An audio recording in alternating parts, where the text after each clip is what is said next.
டேய் பைத்தியக்கார போயிடல அதெல்லாம் வேற ஒன்றா பேசுறா. காலையில அப்பா மோடியை சந்திக்கிறது, மாலையில தம்பி உதயநிதி சந்திக்கிறது. ஏடி பிஜேபி ஏடி 3 ஆண்டுகள் நிதி ஆயோக் கூட்டத்துக்கு நான் வரமாட்டேன். ஒரு இடி ரைடு ஓடி வாரேன் மோடி வேண்டாம் ஈடி. அங்க போய் சந்திரபாபு நாயுடு தீந்தார் உட்கார்ந்துக்கிட்டு மனவாடும் அவர் கையை அப்படி பிடிச்சுக்கிறாப்ல, இவர் கையை பிடிச்சுக்கிறாப்ல. இவர் சொல்றாரு விட்டுருங்க பாவம், இந்த நிதியை கொஞ்சம் விடுங்க, எந்த நிதியை உதயநிதியை கொஞ்சம் விட்டுருங்க. நமக்கு ஏதோ நம்ம தமிழ்நாட்டுக்கு நிதி கேட்க போறாரு, அவர் கேட்கப்படுறது நிதியை கொஞ்சம் ரிலீஸ் பண்ணுங்க. எந்த நிதியை? தம்பி உதயநிதியை. இவர்களுக்கு வேண்டுமானால் எங்கள் ஐயா மருத்துவர் ராமதாஸுக்கு வேண்டுமானால் எங்கள் ஐயா ஈவேரா அவர்கள் பெரியாராக இருக்கலாம். ஆனால் தமிழ் தேசிய பிள்ளைகளுக்கு எங்கள் ஐயா மருத்துவர் ராமதாஸ் தான் பெரியார். எப்படி பெரியார்? எப்படி பெரியார்? ஒற்றை மகனாக இந்த நாடும் அதிகாரமும் பெற்றுத்தராத உரிமையை இந்திய நிலப்பரப்பெங்கும் பயணித்து ஆட்சி இல்லை, அதிகாரம் இல்லை, பதவி இல்லை, பட்டம் இல்லை, எல்லா மாநில தலைவர்களையும் நாட்டின் பெரும்பெரும் தலைவர்களை எல்லாம் சந்தித்து மண்டல் குழு என்கிற ஒன்றை உருவாக்க வைத்து அதை பரிந்துரைத்த 69 விழுக்காடு இடஒதுக்கீடை பெற்றுத் தந்த மகான் நம்முடைய தாத்தன் ஆனமுத்து வழியிலே. ஆனமுத்து யார்? நம் பெரியார்.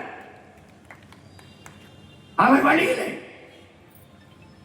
அவர் போட்ட அடிச்சுவட்டிலே பயணித்து தமிழ் பேரின மக்களுக்கான உரிய பிரதிநிதித்துவத்தை, வகுப்பு வாரி பிரதிநிதித்துவத்தை, இடப்பகிர்வை பெற்றுத்தர போராடி 27 பேர் அந்நிய மறவர்கள் இன்னுயிரை ஈர்ந்து போராட்டத்தை தமிழ்நாட்டை உறைய வைத்து போராடி அந்த உரிமையை பெற்றுக் கொடுத்த பெரியவர் நம்முடைய தகப்பன் ஐயா மருத்துவர் ராமதாஸ் அவர்கள்.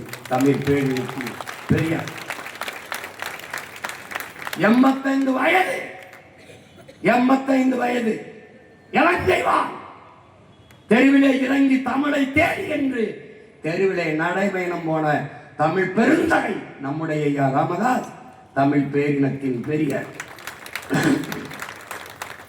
அடங்க மறு அத்து நீர் திமிரியடு திருப்பி அடி என்ற முழக்கத்தை முன்வைத்து ஆண்டாண்டு காலமாக தாழ்த்தி வீழ்த்திப்பிக்கப்பட்ட ஆதி தமிழ்குடி சமூகத்தை கிளர்ந்தெழுதை செய்து அமைப்பால் திறல்வோம் என்ற அரசியல் படுத்தி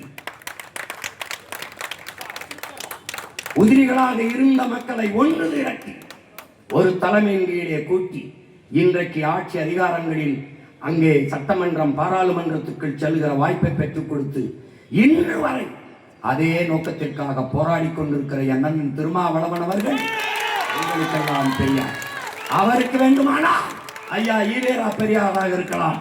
ஆனால் தமிழ் தேசிய பிள்ளைகளுக்கு வருங்கால தலைமுறைக்கு எங்கள் அண்ணன் திருமாவளவன் எங்களுக்கு பெரியார்.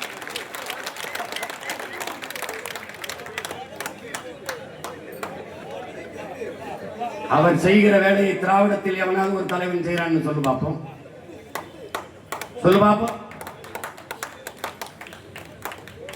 மேல்பாதி மங்கலத்திற்கும் வேங்க வயலுக்கும் உறுதியாக நின்று ஒருவன் போராடுகிறேன் என்றால் அவர் ஊட்டிய அரசியல் உணர்வுதான், அவர் ஊட்டிய தமிழ் உணர்வுதான்.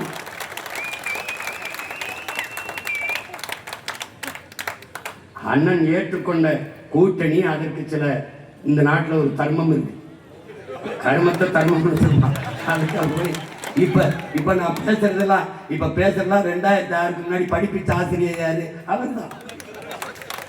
நீங்க உட்கார்ந்து இருக்கு, அப்படி உட்கார்ந்து கைதட்டினாள் யாரு? நான் தான். திருப்பி ஐயா வாஜ்பாயோட பாரதிய ஜனதாவோட கூட்டணி வச்சியா இல்லையா? நீ சொல்ற ஆரிய பெண் ஜெயலலிதா ஓராண்டுகளில் வாஜ்பாய் ஆட்சியை கவுத்து விட்டு கீழே வரும்போது நீ போய் இப்படி முட்டு கொடுத்து தூக்குனது யாரு? தூக்குனது சொல்றா திராவிட சிங்கி சொல்றா, நீ தானே தூக்குன. அவரே சொல்றான் 5 ஆண்டு காலம் வாஜ்பாய் ஆட்சியில போயிட்டு right man in wrong party. அது எந்த வாய்? அது எந்த வாய்டா? ஏட்டி எந்த வாய்? அது உன் வாய் தானே, நான் வாய் தானே.